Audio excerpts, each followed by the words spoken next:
Hey y'all, and welcome back to Adventures with Ariel. You know, I usually talk about Disney World on this channel, but today, I think I'm gonna take a break.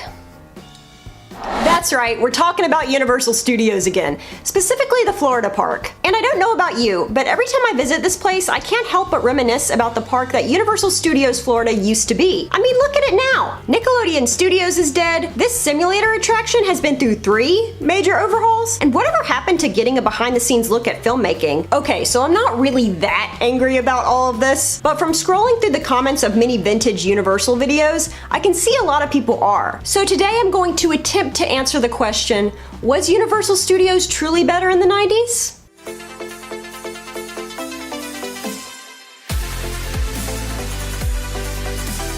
Before we continue, I just want to put it out there that I post theme park related content every single week, so if that all sounds good to you, then please hit the subscribe button down below, as well as that little bell so you'll get notified every time I post a new video. Also, make sure that you stay tuned until the very end of the video, because I'll be doing a very special Universal Studios themed giveaway that you won't want to miss. Alright, let's do this. So, just a disclaimer, I won't be focusing on Islands of Adventure or any other part of the Universal Orlando Resort. This video is all about the original Universal Studios Florida Park. Alright, now that we got that out of the way, let's begin by rewinding all the way back to the year 1990. Universal Studios Florida had just opened, and back then, the park really lived up to its name, being home to a plethora of attractions that were designed to reveal the nature of film and TV production. For those who wanted an in-depth look at the filmmaking process, there was Alfred Hitchcock, The Art of Making Movies, and Murder, She Wrote, Mystery Theater. If you wanted to see a TV show or movie being filmed, you could visit Nickelodeon Studios or take the tram production tour. Even the rides taught you something about filmmaking. The park's simulator attraction, The Fantastic World of Hanna-Barbera, opened with William Hanna and Joseph Barbera appearing on screen to teach guests about the art of animation. Earthquake, the big one, featured a lengthy pre-show on how miniatures and high-speed photography are used to create special effects. Wait a minute, this is reminding me a lot of another video I did about a very similar theme park.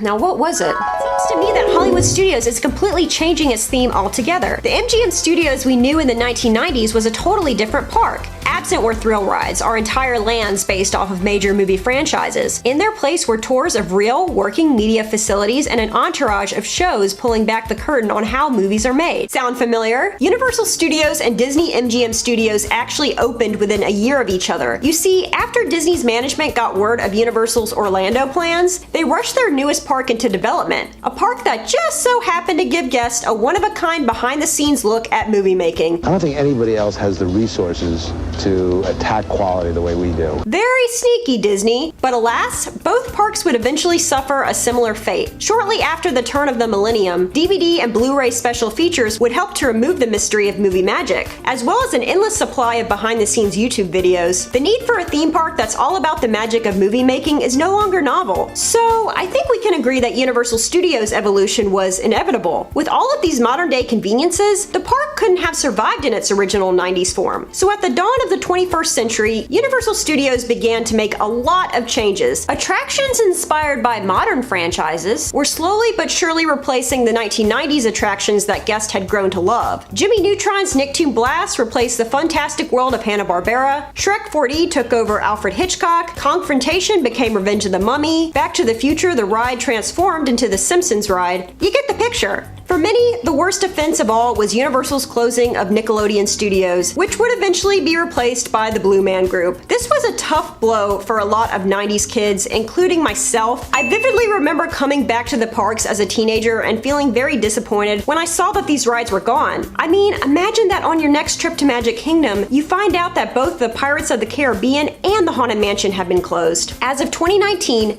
Universal Studios Florida has replaced almost every single attraction from its original 1990 lineup. Only 2 remain, the E.T. Adventure and Universal's Horror Makeup Show. So aside from the fact that most of the 90s attractions have been replaced, what's the biggest difference between the Universal Studios we know today and the park of yesteryear? Well, Universal Studios' current goal is to immerse audiences rather than inform them. In other words, instead of mimicking the experience of being inside a working production studio, Universal now focuses on mimicking the experience of being in the movies themselves. Today, we have entire lands themed off of major movie franchises. This can not only be seen in Universal Studios' sister park, Islands of Adventure, but the original park park as well. The lands are impressive to say the least, highly themed and very detailed. Walking through Springfield and Diagon Alley makes me feel like I've stepped into another world. So the park no longer cares about taking guests behind the scenes, but it has stuck with the concept of being a park where guests can ride the movies. The park has attractions themed off of Transformers, Fast and the Furious, Despicable Me, Shrek,